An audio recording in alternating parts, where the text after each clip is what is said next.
The Manhattan skyline glittered like scattered diamonds against the velvet night sky, its reflection dancing on the polished marble floors of the Augustin, New York's most prestigious hotel. Olivia Bennet's fingers traced the smooth surface of the presidential suite's doorframe as she stepped inside, her body heavy with exhaustion from working a double shift.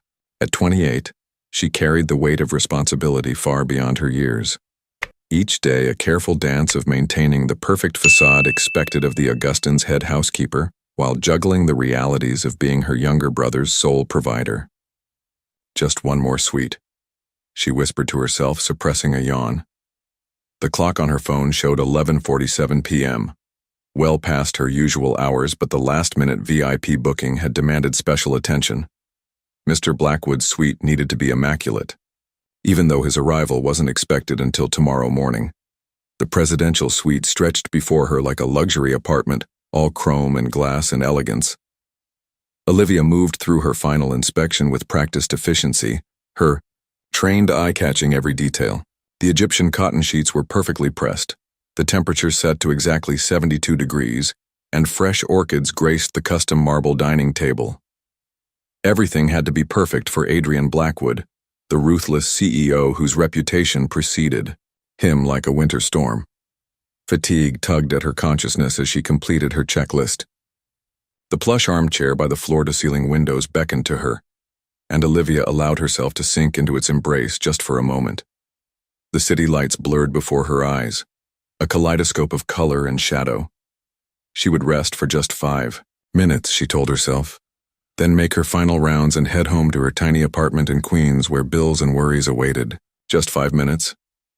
The soft click of the electronic lock barely registered in her consciousness as sleep claimed her completely. Adrian Blackwood stood in the doorway of his suite, his tall frame casting a long shadow across the imported Italian marble. His early arrival was typical of his precise nature. He preferred to be wherever he needed to be hours ahead of schedule, controlling every variable possible. But nothing in his meticulously planned life had prepared him for the sight before him. A woman was asleep in his suite. His first instinct was to call security, to have her removed immediately. The Augustin's reputation for discretion and excellence was precisely why he always stayed here during his New York visits. This breach of protocol was unprecedented, but something stopped him. Perhaps it was the way the city lights painted, soft shadows across her face, or how her hands were folded primly in her lap even in sleep.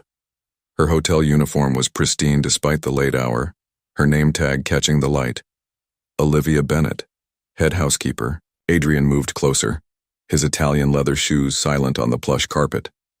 She looked exhausted, he realized, noting the dark circles under her eyes that even sleep couldn't erase. Her features were striking not for their perfection but for their authenticity. The slight furrow of her brow, the way her dark hair had escaped its neat bun to frame her face, the gentle parting of her lips as she breathed deeply in slumber. "Beautiful," he whispered, surprising himself with the unbidden thought. Adrian Blackwood didn't do beautiful. He did efficient, profitable, controlled. Beautiful was dangerous. Beautiful was unpredictable. Beautiful was... Olivia stirred slightly, and Adrian found himself holding his breath. A strand of hair fell across her face, and his fingers itched with the inexplicable urge to brush it away. Instead, he remained perfectly still, watching as she settled deeper into the chair, her expression peaceful in a way that made his chest tight with an unfamiliar emotion. He should wake her. It was the logical thing to do. The proper thing to do. Instead, Adrian found himself walking to the bedroom, retrieving the cashmere throw from the foot of the king-sized bed. With movements more gentle than he knew he possessed, he draped the blanket over her sleeping form. The great Adrian Blackwood, known for his cutthroat business tactics and ice-cold demeanor, stood guard over a sleeping housekeeper, watching the steady rise and fall of her chest beneath the soft blanket. The city continued its endless dance of lights and shadows beyond the windows, but inside the suite, time seemed to stand still. For the first time in his 36 years, Adrian Blackwood felt something crack in the carefully constructed walls, around his heart. It wasn't a dramatic shattering. just a hairline fracture barely visible. But like the first drop of water through a dam, it held the potential for devastating change. He couldn't know then how this moment would alter the course of both their lives. Couldn't know that this woman, sleeping so trustingly in his presence, would challenge everything he thought he knew about power, control, and the true meaning of strength. For now, he simply watched, allowing himself this one moment of unguarded humanity before the sun rose and reality resumed its relentless pace. Tomorrow would come soon enough, bringing with it complications and consequences.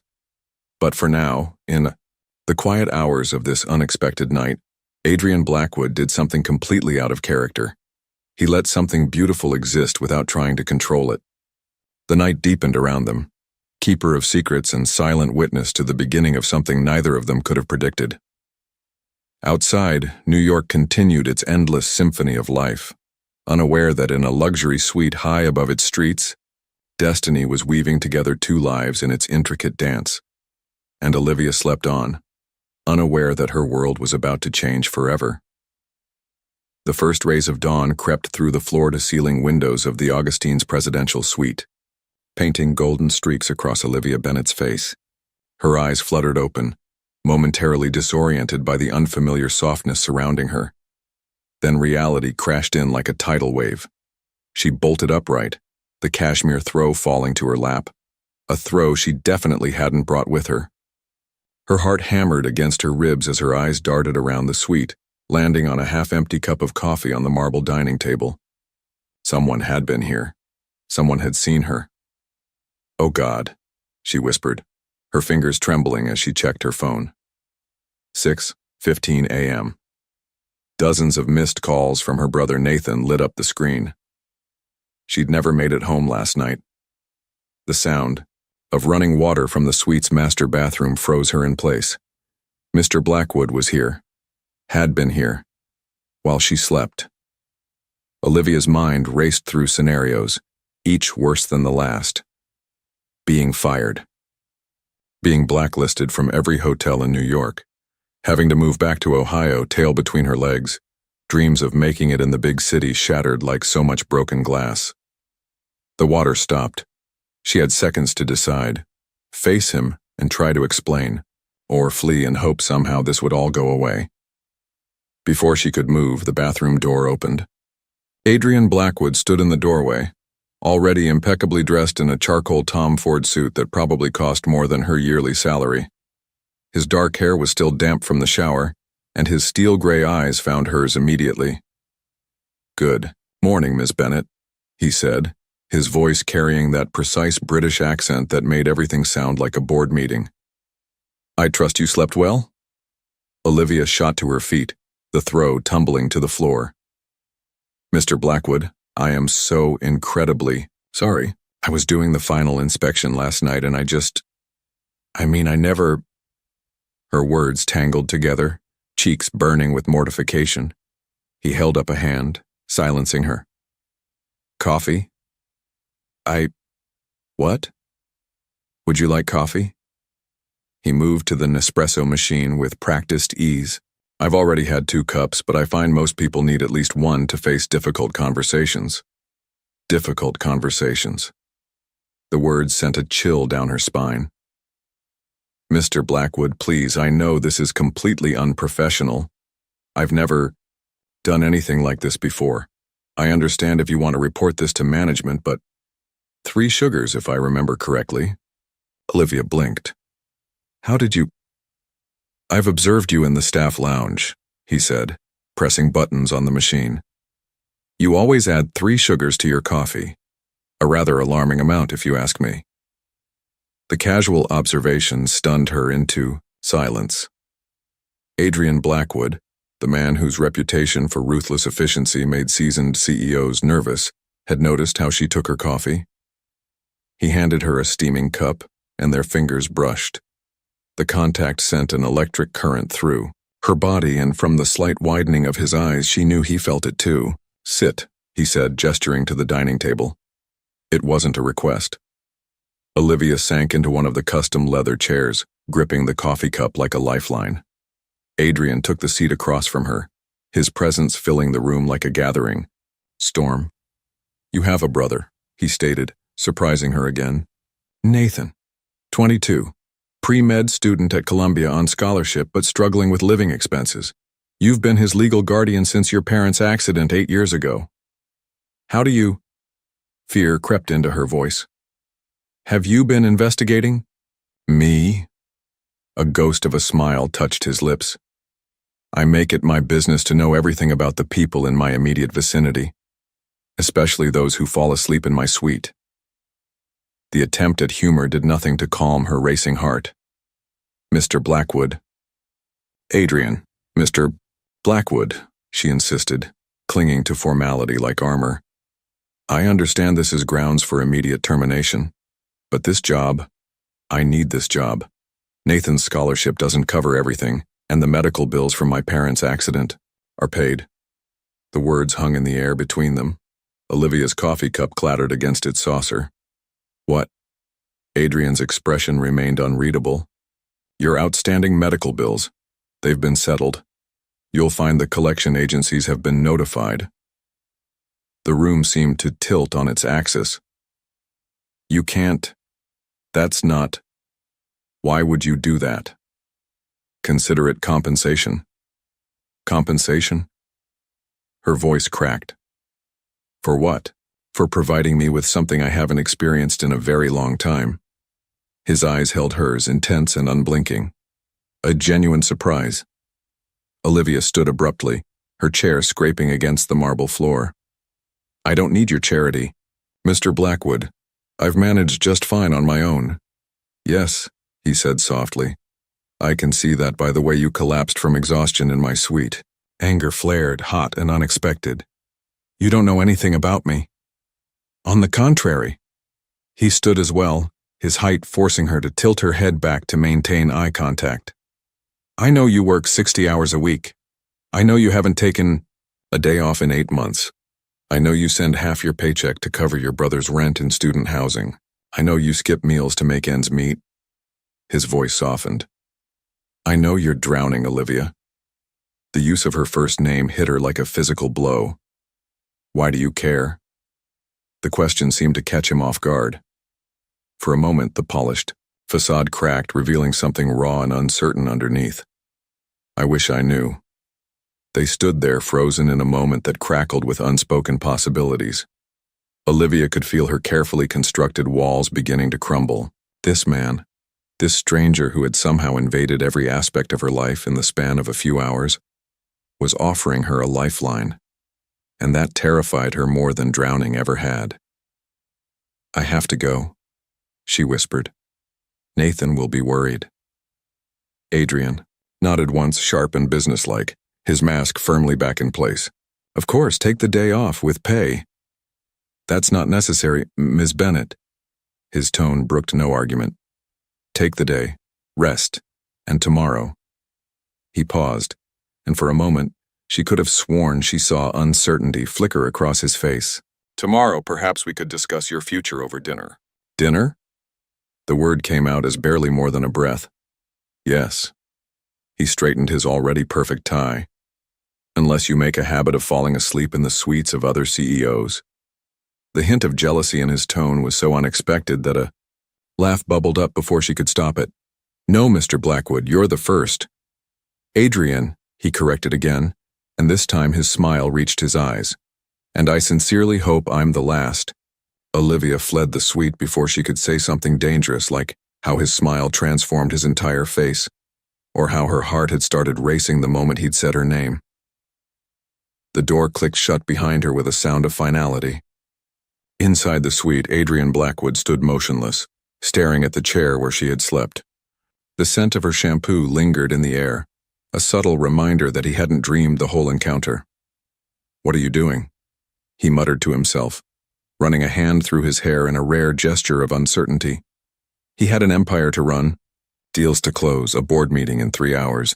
He didn't have time for whatever this was. But as he gathered his briefcase and prepared to face another day of hostile takeovers and million-dollar decisions, Adrian Blackwood couldn't shake the image of Olivia Bennett's smile, or the way it had made him feel more alive than any business victory ever had. The game had changed. He just wasn't sure if he was still playing to win or playing not to lose.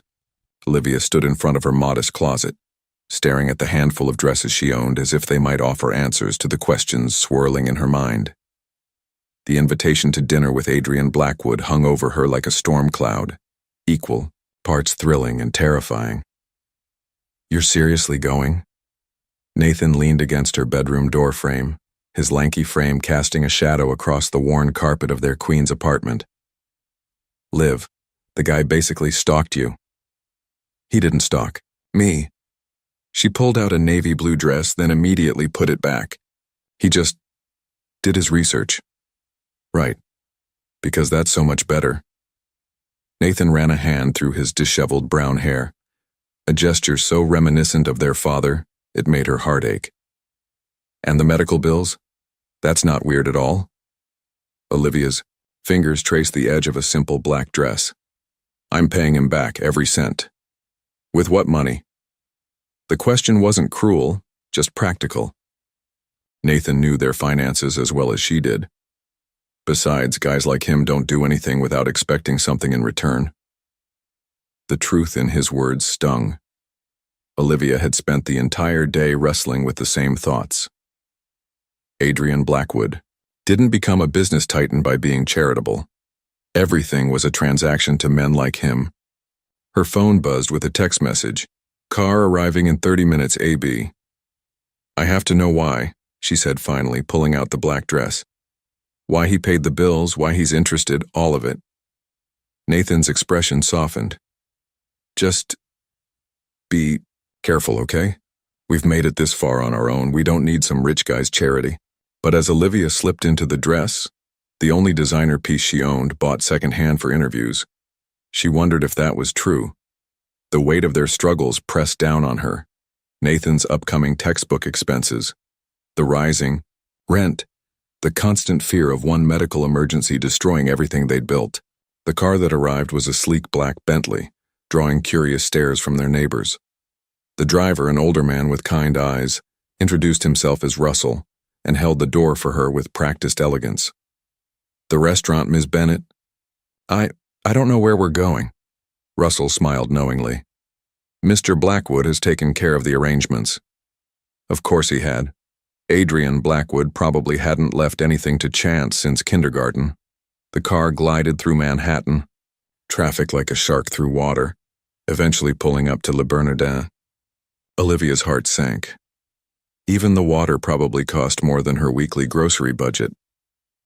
Adrian waited outside, his commanding presence drawing subtle glances from passers-by. He'd changed from his morning suit into something even more devastating, a perfectly tailored navy ensemble that made him look like he'd stepped out of a luxury magazine. "You look beautiful," he said as she approached, his eyes taking in every detail of her appearance. The intensity of his gaze made her shiver, despite the warm evening air. "This place is too expensive," she blurted out instead of a greeting. A hint of amusement touched his lips. "Good evening to you too, Olivia." "I mean it, I can't. This isn't. Would you prefer a hot dog from a street vendor?" His tone was serious, but his eyes held a glimmer of something that might have been playfulness. "Yes, actually." The words came out before she could stop them.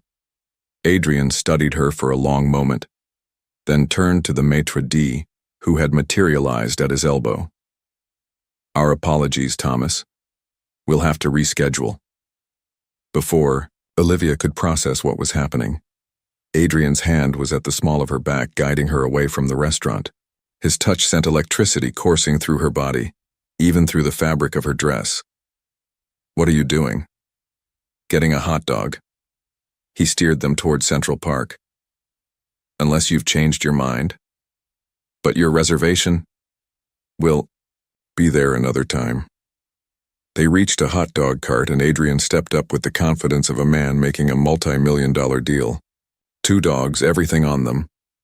The vendor's eyes widened at the sight of Adrian's suit, but he got to work without comment. Olivia watched in fascination as Adrian Blackwood, terror of Wall Street, paid for street food with a $100 bill and told the vendor to keep the change.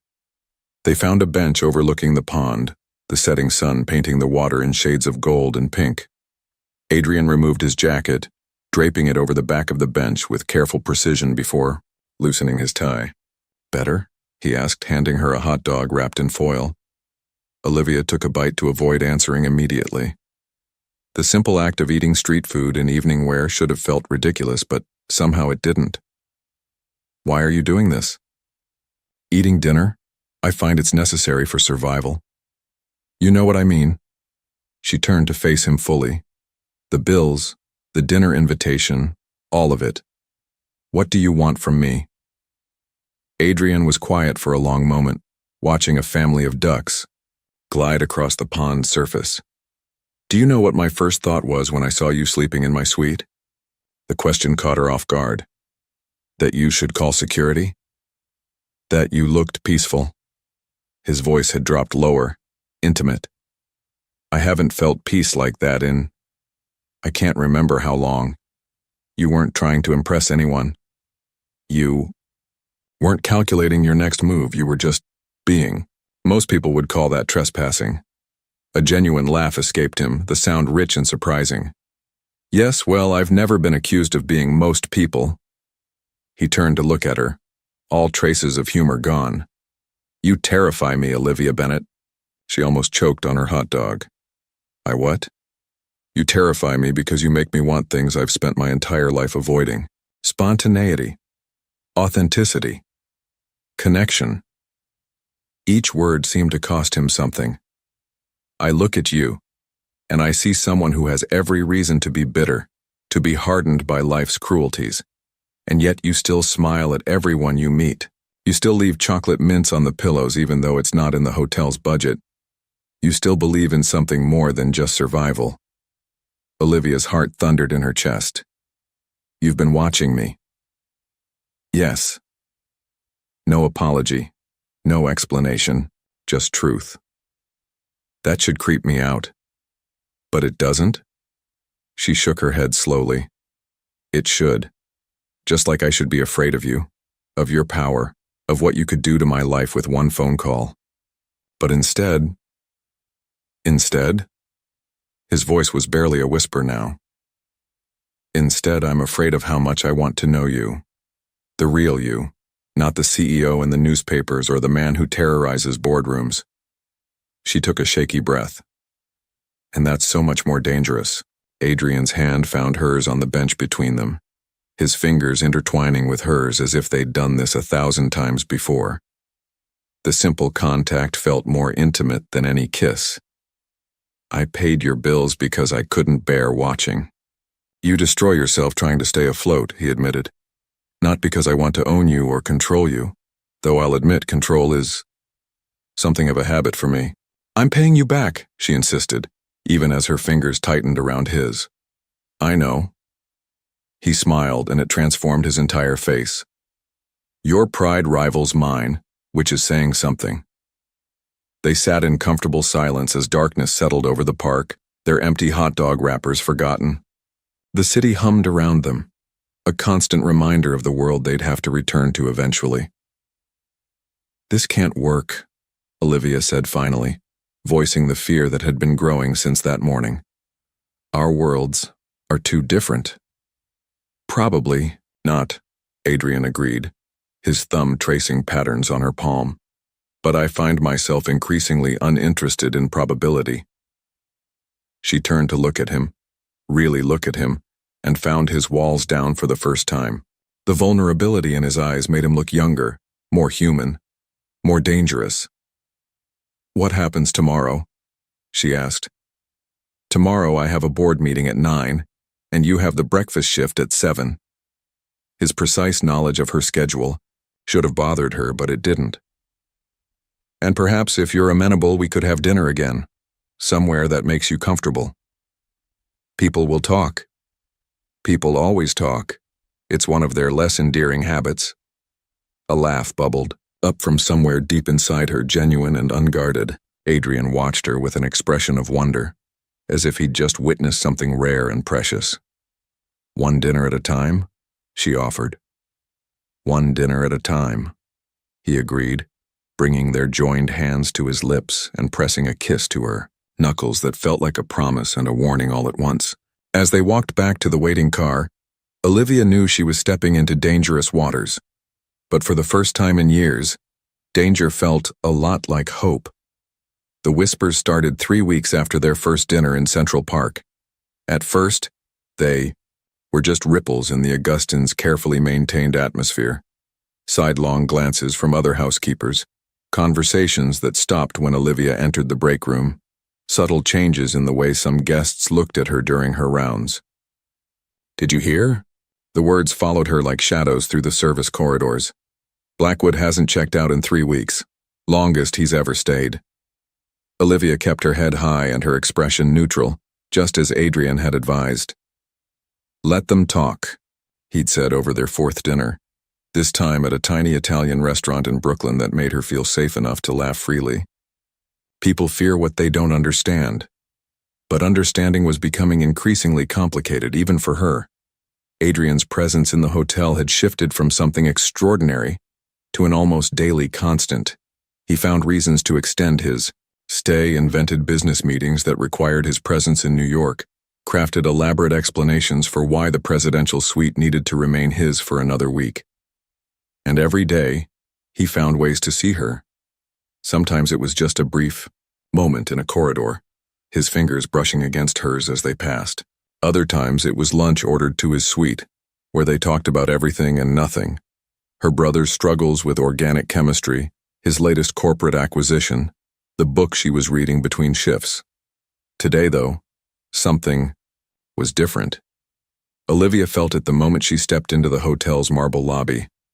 Regina Chen, the hotel manager, stood by the front desk with an expression that made Olivia's stomach twist. "Ms. Bennett, my office, please." The walk to Regina's office felt like a march to execution. Olivia's mind raced through possibilities, each worse than the last. Had someone seen them together? Had Adrian's board found out? Had she somehow compromised the hotel's reputation? Regina closed the door behind them with a soft click that seemed to echo in the silence. "Sit down, Olivia." She sank into one of the leather chairs, her hands clasped tightly in her lap to hide their trembling. "The New York Post called this morning." Regina's voice was carefully neutral. "They're running a story about Adrian Blackwood's extended stay at the Augustine. Apparently someone leaked information about his particular interest in certain staff members." Olivia's throat went dry. "Ms. Chen, I don't need explanations." Regina held up a hand. "What you do in your personal time is your business, but this hotel's reputation is mine." She slid a tabloid across the desk. "They're running this tomorrow." The headline made Olivia's blood run cold. "Blackwood's Secret Affair.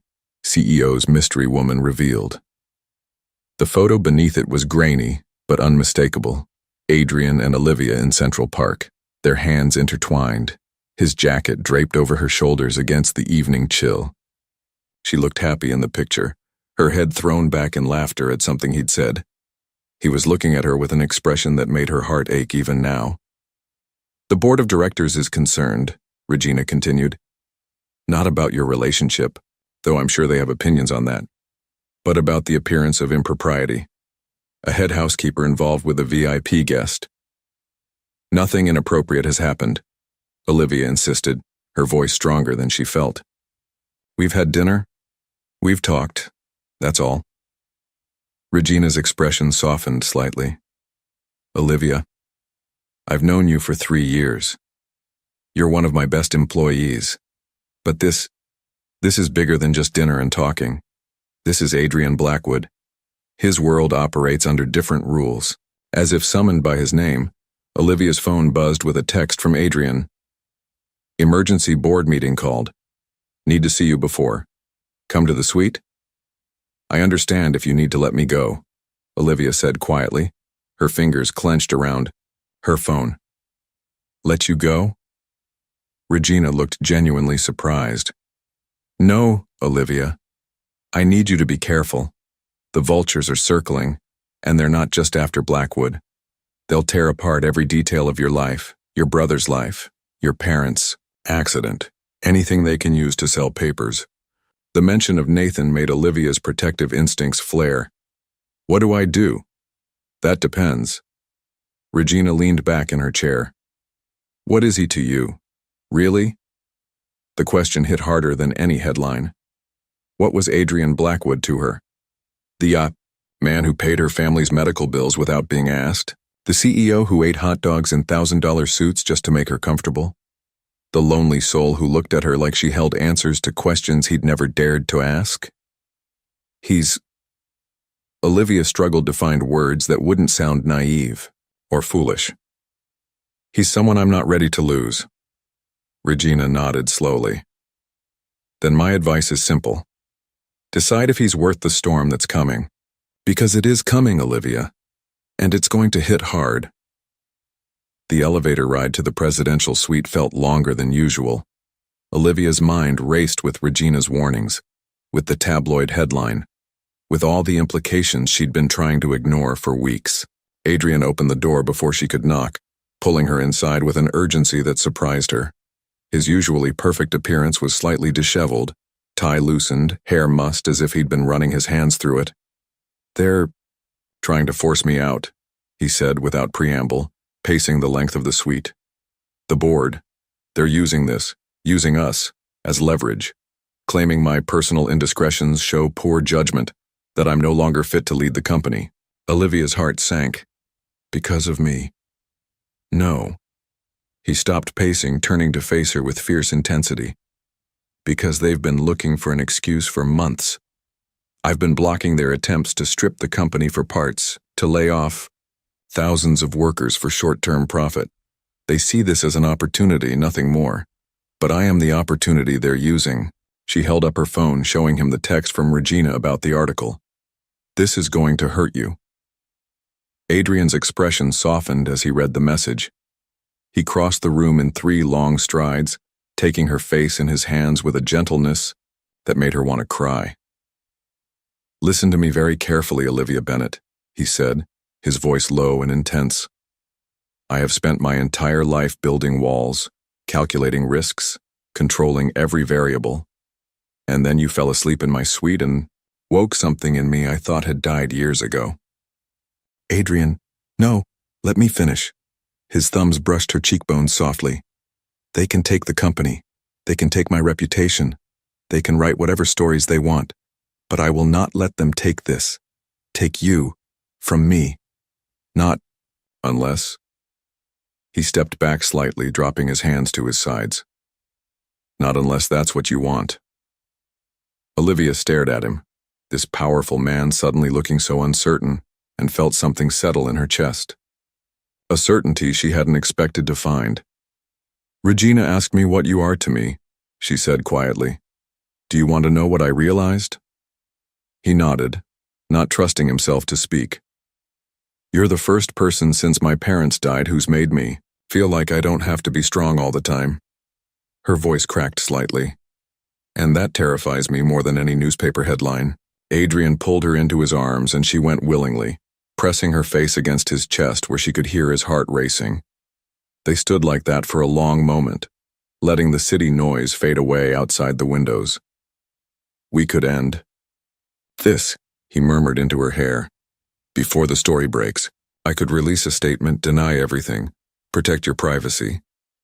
Olivia pulled back just enough to look up at him. Is that what you want? What I want stopped mattering the moment I saw you sleeping in that chair. His smile was sad and wonderful all at once.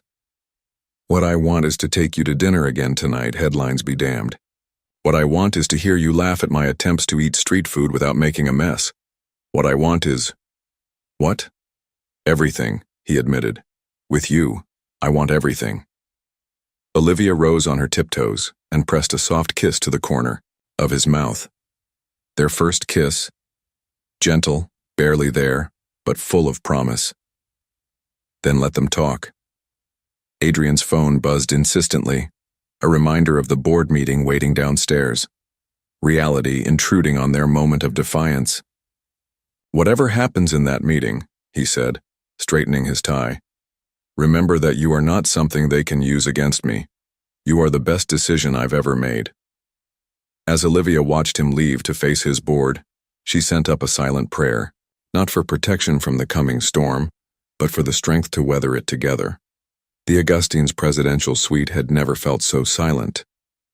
Olivia sat perched on the edge of the custom leather sofa, watching the sun sink behind Manhattan's skyline, while her phone buzzed incessantly with notifications. The New York Post article had dropped online an hour ago, and already her social media had exploded with friend requests and messages from journalists. The headline was worse than the preview. Rags to romance, hotel maid seduces billionaire CEO. The story painted her as a calculated social climber, digging up details about her parents' accident, Nathan's scholarship, and even her high school job at a diner in Ohio. But it wasn't the article that made her hands shake. It was Adrian's silence. The board meeting had stretched from hours into what felt like eternity. No messages, no updates, nothing but the growing knot of anxiety in her stomach and the relentless ping of her phone. A knock at the door made her jump. But instead of Adrian, she found Russell, his driver, looking grave. "Ms. Bennett." He handed her a thick manila envelope. "Mr. Blackwood asked me to deliver this personally. He wanted you to read it before the news breaks." Olivia's fingers trembled as she opened the envelope. Inside was a press release, the Blackwood Industries letterhead stark against the white paper.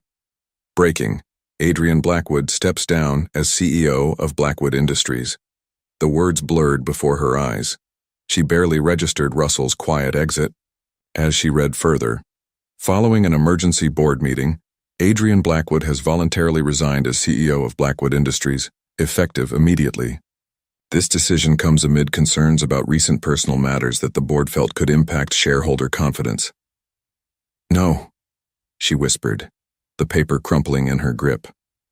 "No, no, no." The suite door opened again, and this time it was Adrian who entered. He looked exhausted, his tie gone, shirt sleeves rolled up to reveal strong forearms marked with tension. When he saw her holding the press release, something like relief flickered across his face. "I wanted you to hear it. From me first," he said quietly. "You can't do this." Olivia stood, the paper falling forgotten to the floor. "Adrian, this is your company, your life's work." Was. He crossed to the bar and poured 2 fingers of scotch. The vote was unanimous. Step down voluntarily or face a public removal. At least this way I controlled the narrative. "Because of me." The words tasted like ash in her mouth. "They're using me to force you out." Adrian turned to her, and the raw emotion in his eyes took her breath away. "They're using my feelings for you. There's a difference." "What difference does it make?" She gestured at the press release. "You've lost everything." "Have I?" He set down his untouched scotch and moved toward her with predatory grace. "Tell me something, Olivia. Did you read the whole release?" She shook her head, confused by his sudden intensity. "The last paragraph announces my new venture, a separate company I've been building quietly for months, one that owns controlling interest in 3 major hotel chains, including the Augustine." Understanding dawned slowly. "You knew this was coming." "I knew they'd try eventually." His lips curved in a smile that held no warmth. "I just didn't expect you to be the catalyst. You made me sloppy, Olivia Bennett. Made me care about something more than winning. Is that what this is to you? Another game to win?" "No." He caught her hand, pressing it against his chest where she could feel his heart racing. "This is the only real thing in my life, which is why I need you to listen very carefully to what I'm about to say." Olivia tried to pull away, but he held firm. "The press release drops in an hour," he continued. "When it does, every journalist in New York will be looking for you. They'll dig into your past, harass your brother, turn your life into tabloid fodder. Unless what? Unless you let me protect you." His other hand came up to cup her cheek. "I have a house in the Hamptons. Private, secure, away from all this. You and Nathan both could hide." She jerked away from his touch. "That's your solution? Pack me away like some dirty secret? Like someone I care about?"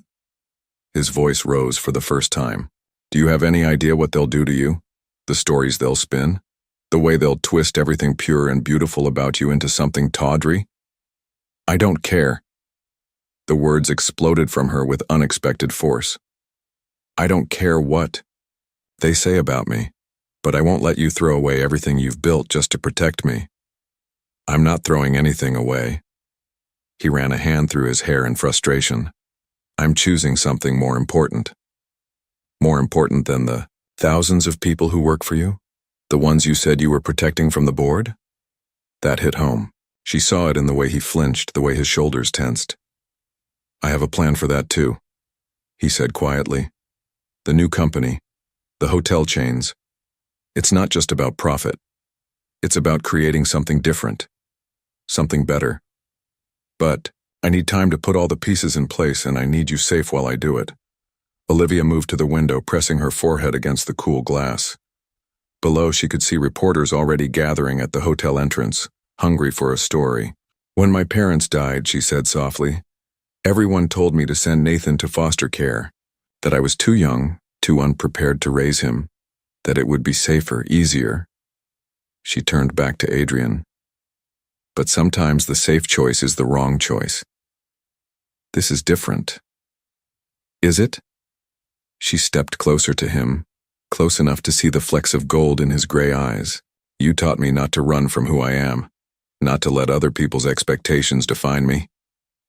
Was that all just words? Adrian's expression cracked, revealing the vulnerability beneath his controlled exterior. I can't bear the thought of them hurting you. Then don't let them. Olivia took his face in her hands, the role of protector suddenly reversed. Show them that what we have isn't something shameful to hide. Show them the man I know, the one who eats hot dogs in designer suits and leaves cashmere blankets on sleeping strangers. A laugh escaped him, rough and genuine. You make it sound so simple. It is simple. She brushed her thumbs across his cheekbones. I love you. The words hung in the air between them, unexpected but undeniable. Adrian's breath caught, his hands coming up to cover hers. Say that again, he whispered. I love you. Stronger this time, certain, and I won't hide that like it's something wrong. Adrian pulled her into a kiss that felt like coming home and jumping off a cliff all at once. When they finally broke apart, he rested his forehead against hers. I love you too, he breathed. God help me. I love you more than any empire. Then let's build a new one. She smiled against his lips. Together. In the open. His phone buzzed. The press release would go live in 10 minutes. Outside, the reporters waited like vultures. But in that moment, holding each other in the gathering darkness of the suite, they were stronger than any headline. Together, Adrian agreed, and it sounded like a vow. No more hiding. As if in answer, Olivia's phone lit up with a text. From Nathan. Just saw the article, you okay? Need me to punch a reporter? She showed it to Adrian, who laughed. I like your brother more every day. He's family, Olivia said simply. Then, watching Adrian's face carefully, and so are you now, if you want to be. The smile that broke across his face was answer enough. Whatever storm was coming, they would weather it standing side by side in the light. The crowd outside the Augustine had grown into a frenzy of flashing cameras and shouted questions. Adrian's security team formed a tight barrier around Olivia as she made her way to the waiting car, but she could still hear fragments of their calls. Ms. Bennett, is it true you're pregnant with Blackwood's child? Did you target other wealthy guests before him? What does your brother think about your relationship with...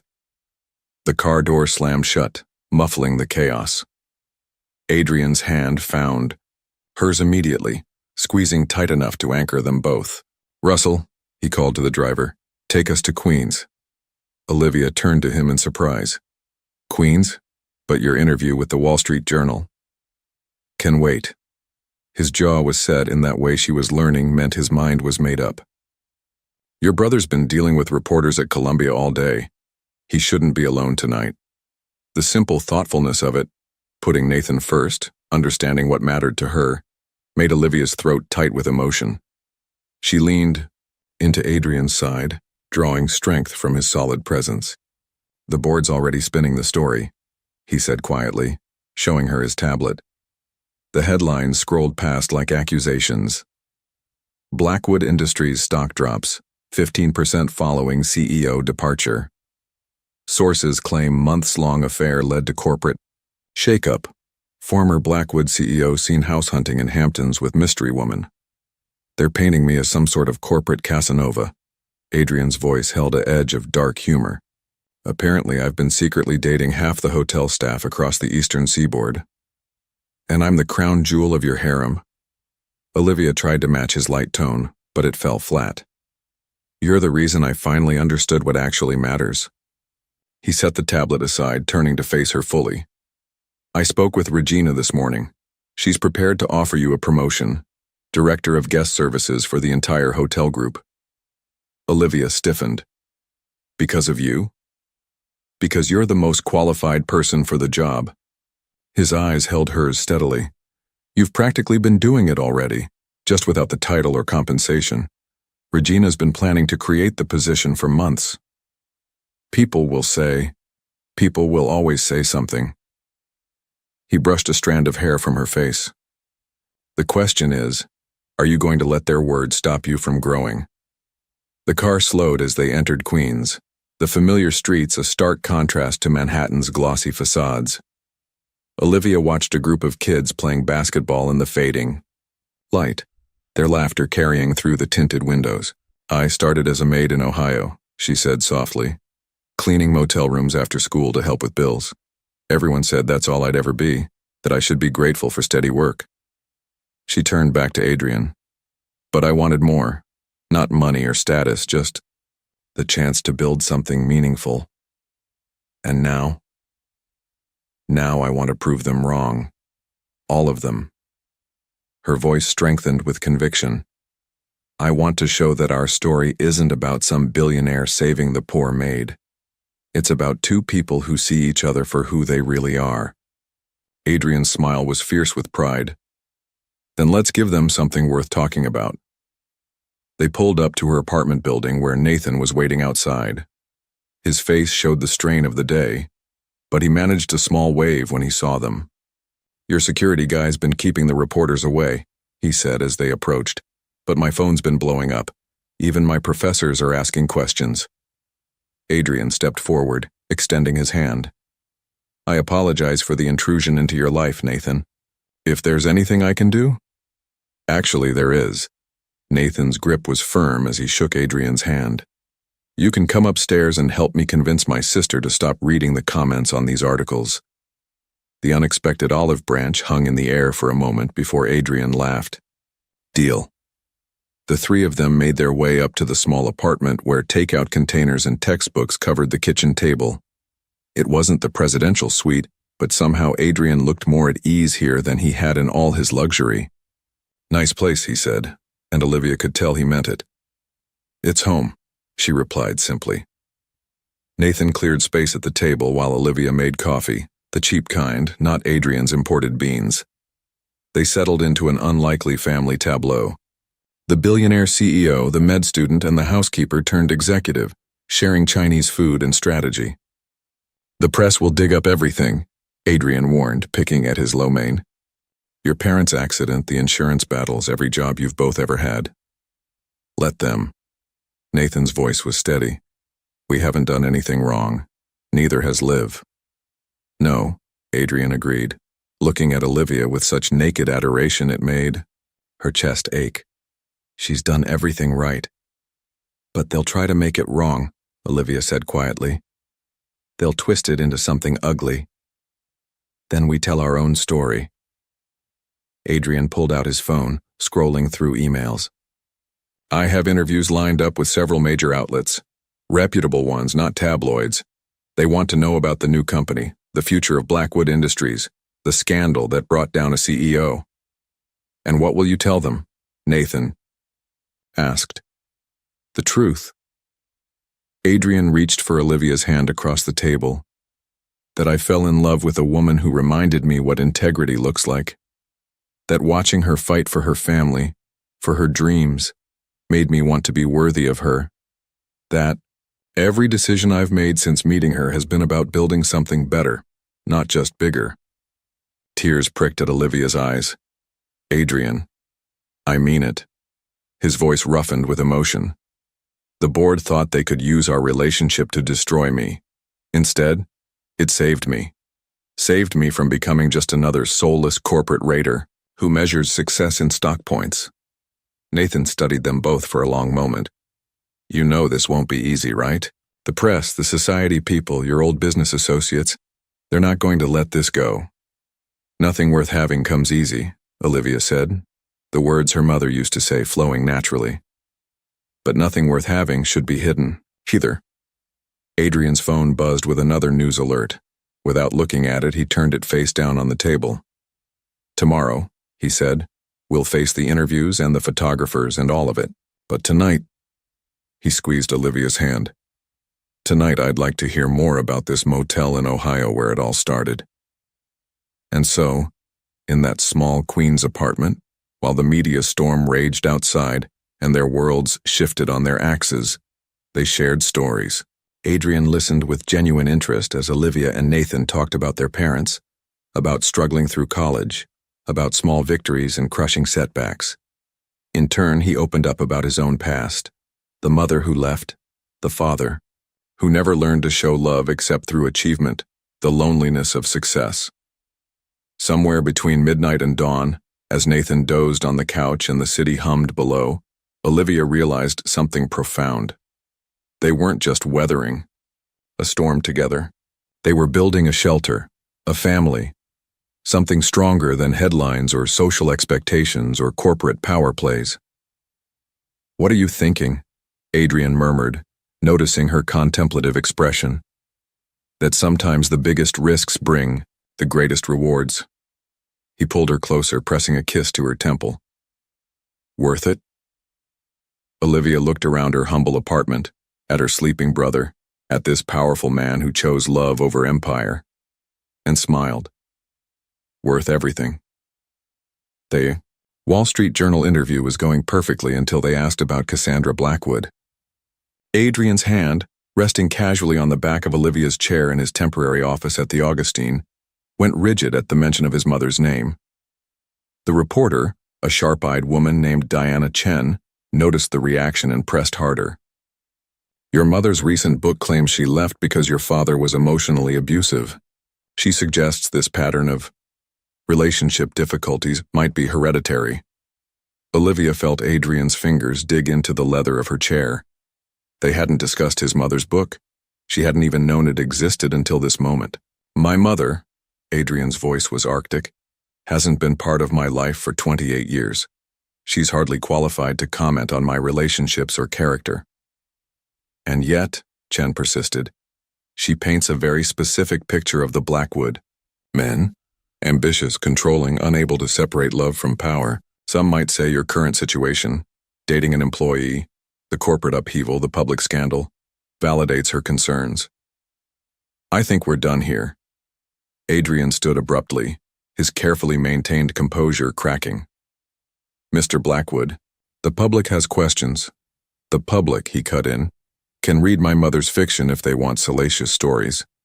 This interview is about the future of my company and the innovative changes we're implementing in the hospitality industry. Chen gathered her materials, but her expression suggested the damage was done. Of course, thank you for your time. The door had barely closed behind her when Adrian's fist slammed into his desk. Damn her. Damn her and her self-serving lies. Adrian, Olivia approached him carefully. Talk to me. There's nothing to talk about. He wouldn't meet her eyes. My mother abandoned us when I was 8. Now she's trying to cash in on my name with some tell-all memoir. It's pathetic. Why didn't you tell me about the book? Because it doesn't matter. The words exploded from him. She doesn't matter. She lost the right to comment on my life when she walked out that door. Olivia stepped closer, reaching for his hand. He let her take it, but his fingers remained stiff and cold in her grasp. Adrian, look at me. He did, finally, and the pain in his eyes made her heart ache. She claims my father drove her away with his ambition, his need for control. That, the Blackwood blood is poison. We destroy everything we touch. That's not true, isn't it?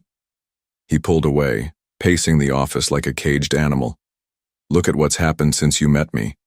Your privacy invaded, your career questioned, your family harassed. Maybe she's right. Maybe I am just like him. Stop. Olivia's voice cracked like a whip. You don't get to use your mother's words to push me away. Adrian froze mid-stride, surprise breaking through his anger.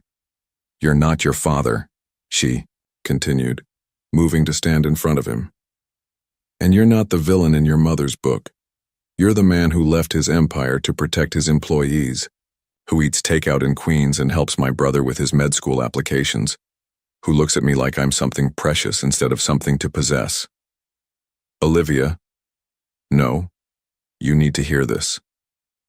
She took his face in her hands, forcing him to maintain eye contact. I lost my parents too soon, but at least I never doubted they loved me. You lost your mother twice. Once when she left. And now again with these lies. You have every right to be angry, but you don't get to let her words destroy what we're building. Something broke in his expression. The board meeting tomorrow. They're using her book, claiming I'm emotionally unstable, that my judgment is compromised by our relationship. They're trying to force a complete sale of my remaining shares. Then we fight them. Olivia's voice was steel. Together. You don't understand. If they succeed, I lose everything. Not just the company, but the hotels, the Augustine, all of it. Everything I've built, everything I was planning to rebuild. You don't lose me. She pressed her forehead to his. You don't lose Nathan's respect. You don't lose the truth of who you are. Adrian's arms came around her then, pulling her, tight against his chest. She could feel his heart racing, his breath uneven. When she left, he whispered into her hair, I promised myself I'd never need anyone again. Never let anyone close enough to abandon me. How's that working out for you? A broken laugh escaped him. Terrible. I need you like breathing. Good. Olivia pulled back just enough to see his face. Because I need you too. The real you, not the CEO or the billionaire or the son trying to prove his mother wrong. Just you. Adrian's kiss was desperate, almost bruising, as if he was trying to pour all his fear and love and need into a single moment. When they finally broke apart, both breathless, he rested his forehead against hers. Help me fight them, he said quietly. Not for the money or the power, but for the chance to build something different. Something that matters. Always. She smoothed his rumpled shirt, straightened his tie. Small, intimate gestures that seemed to ground him. But first we need to talk about the book. He tensed again but didn't pull away. Not to rehash the past, she clarified, but to understand what we're facing. The board will use it tomorrow. We need to be prepared. Adrian nodded slowly. You're right, as usual. He managed a small smile. Dinner in the suite? I'll tell you everything. Actually, Olivia bit her lip. I think we need Nathan for this conversation too. Your brother? Why? Because he's family now. And family means no one fights alone. The words hit Adrian like a physical blow. Family. Such a simple concept, but one he'd forgotten how to trust. Okay, he said softly. Family dinner it is. As they left the office, Adrian's phone buzzed with a news alert. Another article about Cassandra Blackwood's book. Another round of speculation about the troubled Blackwood legacy. But for the first time since the story broke, Adrian didn't feel the weight of it crushing him. Instead, he felt Olivia's hand. In his, thought of Nathan waiting at home and realized something profound. Sometimes family isn't what you're born into, but what you choose to build. Tomorrow would bring its battles, but tonight was for truth, for healing, for the kind of love that his mother's book could never understand, the kind that made you stronger instead of destroying you. Ready? Olivia squeezed his hand. Adrian looked at her, this woman who had crashed into his life and rearranged all his careful plans, and felt the last of his mother's poison drain away. Ready? The boardroom of Blackwood Industries stretched out like a battlefield, all gleaming mahogany and hostile stares. Olivia sat beside Adrian, her spine straight as steel, watching the men and women who thought they could break him. Behind them, Nathan had insisted on attending, his presence a silent show of family solidarity. Richard Kessler, the lead board member, smiled like a shark scenting blood. The numbers don't lie, Adrian. Your personal situation has cost shareholders over $300 million in market value. The responsible thing would be to step aside completely. Responsible to whom? Adrian's voice was deadly calm. The workers you plan to lay off, the communities you'll devastate with your asset stripping? Responsible to reality. Kessler slid a document across the table. Your mother's book has become a New York Times bestseller. The public perception of Blackwood Industries is toxic, but we're prepared to be generous. Full market value for your remaining shares, plus a non-disclosure agreement to prevent any unfortunate revelations. Olivia felt Adrian's tension beside her, saw his fingers twitch toward the papers. She reached under the table, gripping his hand tight. Before you make your offer, she said, her voice clear in the hushed room, you should know that the Augustine's revenue is up 28% since I implemented the new guest services protocols. The same protocols I'm rolling out across all Blackwood hotel properties. Kessler's smile faltered. Ms. Bennett, this is a closed board meeting. Your presence here is merely a courtesy. My presence here, she cut in, is as director of guest services for the entire hotel group, and as someone who understands something you've forgotten, success isn't just about stock prices. She pulled out her own folder, distributing documents with quiet confidence. These are testimonials from guests, employees, and community leaders, real people affected by Adrian's leadership, people who've seen firsthand how he's transformed corporate culture from profit at all costs to sustainable growth. Touching, Kessler sneered, but sentiment doesn't pay dividends. No? Nathan spoke up from behind them, his voice carrying the precision of his medical training. Tell that to the 3 hospital wings funded by Blackwood's corporate giving. Tell that to the scholarship students who can afford college because of his programs. Some dividends don't show up on quarterly reports. Adrian squeezed Olivia's hand, drawing strength from her presence. I have letters from major institutional investors, he said, producing another set of documents. They're concerned about the board's short-term focus and support my vision for sustainable growth. Together, they control 48% of voting shares. Kessler's face reddened. You're bluffing. Am I? Adrian's smile was razor-sharp. Your plan to dismantle the company piece by piece might make you rich, Richard, but it won't happen on my watch, not while I have breath in my body. This isn't just about the company anymore, Kessler snarled. Your mother's book is fiction, Olivia interrupted. And if you'd done your research properly, you'd know that Cassandra Blackwood's publisher is already facing a libel suit from 3 other people mentioned in her book. Her credibility is shot. The room erupted in murmurs. Adrian looked at her in surprise. This was news to him too. My investigative journalism professor would be proud, Nathan muttered from behind them. Amazing what you can find with a few phone calls to the right people. Kessler stood abruptly, his chair scraping against the floor. This is ridiculous. We're not here to debate ethics or family drama. The fact remains, Adrian, your leadership has become a liability. No, Adrian rose as well, his presence commanding the room. My leadership has become a threat to your greed, your short-term thinking, your belief that companies exist solely to enrich their boards. That ends today. He pressed a button on the conference phone in the center of the table. Mr. Chen? Are you there? Here, Mr. Blackwood. The voice of his lawyer filled the room. The SEC filing is complete. Shall I proceed? Kessler's face went from red to pale. What filing? As of 9 a.m. this morning, Adrian announced. I've transferred controlling interest in Blackwood Industries to a new public benefit corporation. One with a charter that explicitly prioritizes employee welfare, community impact, and sustainable growth alongside shareholder value. The boardroom exploded in chaos. Board members shouted questions and threats. Papers flew, and Kessler looked like he might have a stroke. You can't do this, he roared. The shareholders have already approved it. Adrian's smile was triumphant. Those investor letters, they weren't just supporting my vision, they were voting their shares. The deal is done. Olivia stared at him in amazement.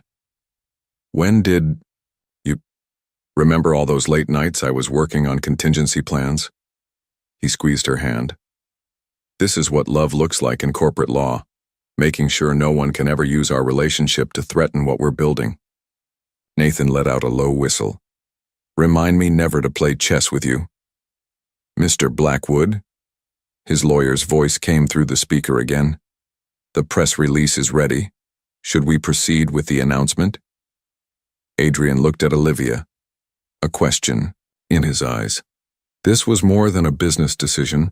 It was a declaration to the world about who they were and what they stood for. She nodded, feeling tears prick at her eyes. Together. Proceed, Mr. Chen. Adrian's voice rang with authority. And schedule a company-wide meeting for tomorrow. It's time everyone understood what we're fighting for. As the board members filed out, some shell-shocked, others already calling their lawyers, Kessler paused at the door. Your father would be ashamed, he spat. Throwing away an empire for a hotel maid. No, Adrian said quietly, pulling Olivia close. My father would be ashamed that it took me this long to understand what really matters. But I'm not my father, Richard. And this isn't an ending. It's a beginning. When the room cleared, Nathan pulled them both into a fierce hug. That was something else. That was family, Olivia said softly, looking at these two men who had become her world. That was love. Adrian pressed a kiss to her temple. Speaking of family, there's something else we need to discuss.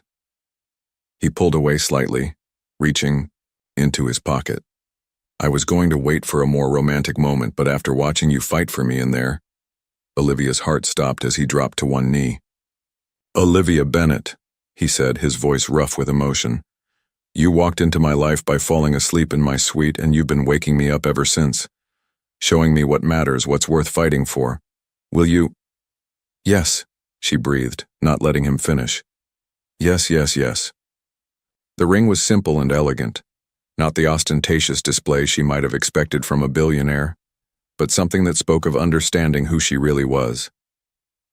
Nathan cleared his throat, wiping suspiciously at his eyes. Mom and Dad would have loved him live. I know, she whispered, letting Adrian slip the ring onto her finger. They'd have loved how he loves me. Outside the boardroom windows, New York stretched out before them, not just a city of power and money anymore, but a place where love could transform empires and family could be built from the heart's finest materials. The battle was won, but the war for their vision was just beginning, and now, finally, they were ready to fight it together. Cassandra Blackwood was exactly as beautiful as her photos suggested, with the same steel-gray eyes as her son, and an elegance that made the Augustine's presidential suite seem somehow inadequate. She sat perched on the edge of the sofa, her Chanel suit impeccable, watching Olivia with an expression that mixed curiosity and calculation. So, she said, her British accent even crisper than Adrian's, you're the woman who brought down my son's empire. Actually, Olivia kept her voice steady, I'm the woman who helped him build a better one. A smile flickered across Cassandra's perfect lips. They told me you had spirit. I suppose you'd need it to survive in Adrian's world. Why are you here? Olivia didn't bother with pleasantries. The surprise visit from her future mother-in-law, 2 weeks before the wedding, Couldn't be a coincidence. Can't a mother want to attend her only son's wedding? A mother, yes. A woman who abandoned her 8-year-old child and then wrote a tell-all book destroying his reputation? That's a different question. Cassandra's composure cracked slightly. You don't understand what it was like being married to Robert Blackwood. The control, the expectations, the suffocation of being a corporate wife. No, Olivia cut in. I don't understand. I don't understand how any mother could walk away from her child. And I definitely don't understand profiting from his pain. 28 years later. I had my reasons, I'm sure you did. But those reasons stopped mattering the moment you decided to cash in on Adrian's success with your lies. Cassandra stood abruptly, pacing the suite with nervous energy. Not all of them were lies. The Blackwood men, they consume everything, in their path. Robert's ambition destroyed our family. And Adrian, he's so much like his father. You don't know him? Olivia's voice was steel. You don't know how he fought his own board to protect employees' jobs. How he reads to kids at the children's hospital every month. How he helped my brother navigate med school applications because he saw how much Nathan missed having a father figure. Pretty stories, Cassandra dismissed. But the truth is in the blood. The need for control, for power. The truth? Olivia stood, anger finally breaking through her calm. The truth is that Adrian transforms everything he touches not by controlling it but by caring about it. He turned a soulless corporation into a force for good. He made a luxury hotel chain focus on employee welfare and community impact. He took a broken family, my brother and me, and showed us what unconditional love looks like. Love? Cassandra scoffed. Blackwood men don't know how to love. They only know how to possess. Then you never really knew your son? Olivia moved to the window, looking out at the city Adrian had taught her to see differently. Because he loves with everything he has. He loves so completely it terrifies him sometimes, but he does it anyway because that's who he is. Not who you and his father made him, but who he chose to become. The door opened, and Adrian stepped in, freezing at the sight of his mother. His face went blank, a mask Olivia hadn't seen, in months sliding into place. Mother. His voice was arctic. What an unwelcome surprise. Adrian. Cassandra stepped toward him, but he moved away, circling to stand beside Olivia. I came to talk about the wedding, about making things right. Making things right? A harsh laugh escaped him. Was that before or after your book tour? The book? It wasn't meant to hurt you. It was about my journey, my healing. Your healing? The words exploded from him. What about my healing? What about the 8-year-old boy who woke up one morning to find his mother gone? Who spent years thinking it was his fault, that if he'd been better, smarter, more worthy, you might have stayed? Olivia took his hand, feeling the tremors running through him. He gripped back like she was a lifeline. I was suffocating, Cassandra whispered. Your father? My father was far from perfect, Adrian cut in. But he stayed. He might have been cold and demanding, but he never abandoned me. And now you want to come back? Now that I'm successful, engaged, finally building something real? I want to be part of your life again. Why? Adrian's voice cracked. Because it's good publicity? Because your book sales might spike if you attend the society wedding of the year? Cassandra flinched. That's not fair. Fair? Olivia felt Adrian's grip tighten. Fair would have been having a mother at my graduations. Fair would have been someone to talk to when I was terrified of becoming my father. Fair would have been knowing that someone loved me for me, not for what I could achieve. I did love you, Cassandra protested. I do love you. No. Adrian's voice was suddenly calm, almost gentle. You love the idea of me. The successful son, the reformed corporate raider, the perfect final chapter for your redemption story. But you don't know me at all. He turned to Olivia, his expression softening. This woman knows me. She saw past every wall I built, every defense mechanism, every bit of Blackwood armor. She loves me not in spite of my flaws, but because they're part of who I am. That's real love, Mother. That's family. Tears spilled down Cassandra's perfect cheeks. Please, Adrian, give me a chance. I did. He reached into his suit jacket, pulling out a folded paper. 20 years ago, when I found you in London, I was 16, trying to understand why my mother left. You said you weren't ready, that you needed more time. So I gave you time, and you used it to write a book destroying me. Olivia's heart cracked. He'd never told her about finding his mother in London. The wedding is in 2 weeks, Adrian continued. You're not invited, not because I hate you, but because I finally love myself enough to set boundaries, to protect what matters. And what matters? Cassandra's voice was barely a whisper. Adrian pulled Olivia closer, pressing a kiss to her temple. This, us, the family we're building, the good we're trying to do in the world, everything you couldn't understand in your book. Something shifted in Cassandra's expression. Recognition, perhaps, or regret. She picked up her designer handbag with trembling hands. You really love her, she said softly. More than empire or legacy or anything else you and Father taught me to value. Adrian's voice was firm. She's my true north, Mother. My best decision. My miracle. Cassandra moved to the door, then paused. For what it's worth, I'm sorry. For everything. I know. Adrian's voice was gentle but final. Goodbye, Mother. When the door closed behind her, Adrian seemed to collapse, in on himself. Olivia caught him, holding him as years of pain and anger and loss poured out in silent tears. I've got you, she whispered into his hair. I've got you, my love. They stood like that for a long time, the city lights painting patterns on the floor around them. Finally, Adrian pulled back just enough to look at her. Marry me, he said roughly. Olivia smiled through her own tears. Pretty sure I already said yes to that. No, I mean, he took her face in his hands. Marry me now, tonight, just us and Nathan and a judge. No society circus, no press, no ghosts from the past. Just love. What about the big wedding? The press can write whatever they want. His thumbs brushed away her tears.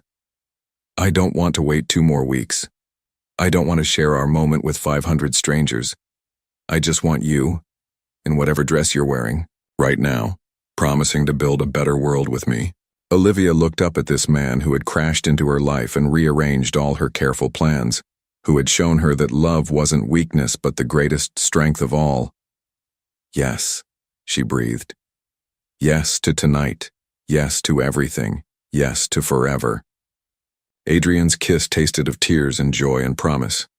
Outside, New York glittered like a kingdom of possibilities. But in that moment, their true empire was nothing more than this. 2 hearts beating in perfect sync, ready to write their own story. The judges' chambers in New York City Hall had never seen a wedding quite like this. Olivia stood in her work dress, the same one she'd worn during her rounds at the Augustine that morning, while Adrian remained in his business suit, their fingers intertwined as Judge Martinez smiled at their unconventional ceremony. Nathan stood as their witness, his eyes suspiciously bright as he held his phone to livestream the moment to Regina and the hotel staff who had become family. No designer gown, no society photographers, no elaborate flowers, just pure, unvarnished love illuminating the simple room. Marriage, Judge Martinez began, her voice warm with decades of wisdom, is not just a union of 2 people, but a fusion of 2 stories. Today we witness not just vows, but the beginning of a new chapter. Olivia looked up at Adrian, seeing in his eyes the same wonder she'd glimpsed that first night when he found her sleeping in his suite. He'd changed since then. They both had, but that wonder remained constant. The rings? The judge prompted. Nathan stepped forward, producing 2 simple platinum bands. They'd stopped at a jeweler on their way to City Hall, choosing rings that spoke of permanence rather than flash. Adrian, Judge Martinez nodded. Your vows. He took the smaller ring, his hand steady as he held Olivia's left hand. I, Adrian Blackwood, spent my entire life building walls and empires, thinking power meant never needing anyone. Then you fell asleep in my suite and woke something in me I thought had died long ago, the ability to trust, to hope, to love without fear. His voice roughened with emotion. I vow to love you not as a possession or a prize, but as my equal, my partner, my miracle. I vow to build not just hotels or companies, but a life worthy of the faith you've placed in me. I vow to be the man you see when you look at me, not the CEO or the billionaire, but simply yours. Tears spilled down Olivia's cheeks as he slipped the ring onto her finger. Olivia, the judge prompted gently. Her hands trembled as she took the second ring. I, Olivia Bennett, grew up believing that love meant sacrifice, giving up pieces of yourself to protect others. You taught me that real love multiplies instead of divides, that it makes you more yourself, not less. She slid the ring onto his finger, feeling the weight of the moment. I vow to stand beside you in all battles, whether they're in boardrooms or our hearts. I vow to remind you every day that you are worthy of love, that your heart is your greatest strength. I vow to build our empire of kindness together, starting with this moment, this promise, this love. By the power vested in me by the state of New York, Judge Martinez's voice carried both authority and joy. I now pronounce you husband and wife. You may. Adrian was already kissing Olivia, pouring years of loneliness and months of healing into a single, perfect moment. Nathan's whoop of joy echoed off the chamber walls, joined by cheers from the phone where the hotel staff watched. Mrs. Blackwood, Adrian murmured against her lips. Ms. Bennett Blackwood, she corrected with a smile. I'm keeping both names, remember? How could I forget? His eyes danced with happiness. You never let me forget anything important. Nathan pulled them both into a fierce hug. Mom and Dad would be so proud, Liv. Of both of you. The words hit Olivia hard, making her clutch both men tighter. This was family. Not perfect, not traditional, but real and strong and chosen. Outside City Hall, the late afternoon sun painted Manhattan in shades of gold. A small crowd of reporters had somehow gotten wind of their plans, cameras flashing, as they emerged. Mr. Blackwood, was this a rushed wedding because of the company crisis? Ms. Bennett, did you sign a prenup? What about the society wedding that was planned? Adrian raised their joined hands, wedding rings catching the light. The only statement we're making today is about love. Real love. That transforms instead of consumes. That builds instead of destroys. The kind of love worth more than any empire. Olivia squeezed his hand. And about family, she added. The kind you choose, that chooses you back every day. They pushed through the press to where Russell waited with the car, but instead of the usual Bentley, he stood beside a yellow taxi. Your chariot awaits, he said with a grin. Adrian laughed, full and free and nothing like the controlled CEO who had first found Olivia sleeping in his suite. Perfect. Where to? The taxi driver asked as they piled in, Nathan included. Olivia and Adrian exchanged looks. The Augustine, they said in unison. Because where else would they celebrate but the place where their story began? The hotel staff had been preparing since Nathan's text announcing their plans. Regina had closed the rooftop bar for a private celebration, just family, the kind made by love rather than blood.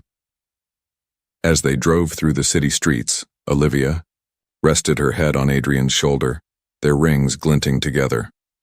Happy, he murmured into her hair. Beyond words. She looked up at him. Are you ready for what comes next? The press will be brutal tomorrow. Let them. His voice held nothing but certainty. We've faced down corporate raiders, family demons, and social prejudices. We can handle a few headlines. Together, Nathan added from the front seat, turning to grin at them. The taxi rounded the corner, and the Augustine came into view. The entire staff had gathered outside, creating an honor guard leading to the entrance. Regina stood at the front, beaming with pride.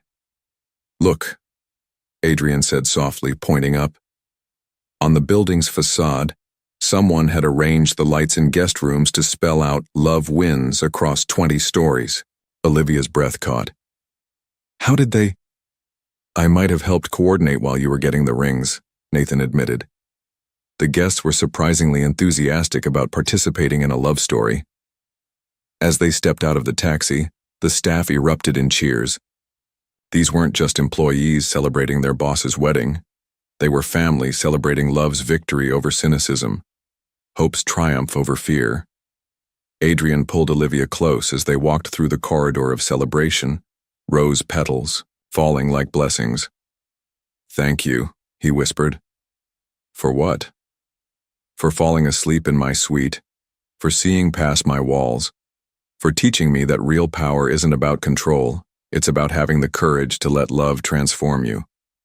Olivia kissed him right there in the hotel entrance, not caring about the cameras or crowds or tomorrow's headlines, because some things were bigger than social expectations or corporate politics or family legacies. Some things, like love, could transform empires into families and lonely hearts into homes. As they rode the elevator to the rooftop celebration, Olivia looked at their reflection in the mirrored walls. She in her simple dress, Adrian in his business suit, Nathan grinning beside them. Not a traditional family portrait, perhaps, but perfect in its own way. Ready? Adrian asked as the elevator reached the top floor. Olivia smiled, thinking of all the horizons yet to explore, all the love yet to share, all the good yet to...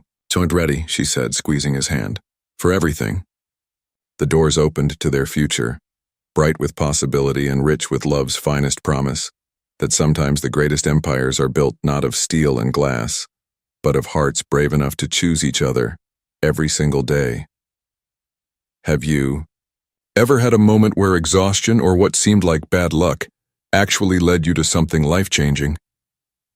Like Olivia falling asleep in Adrian's suite, sometimes our most vulnerable moments can become our greatest blessings. Share your story of when a mistake turned into a miracle. Leave your opinion in the comments. Thank you for watching. If you enjoyed the story, please subscribe to our channel and leave a comment below, letting us know what you thought. Feedback and support mean a lot to us. Stay tuned for more exciting stories.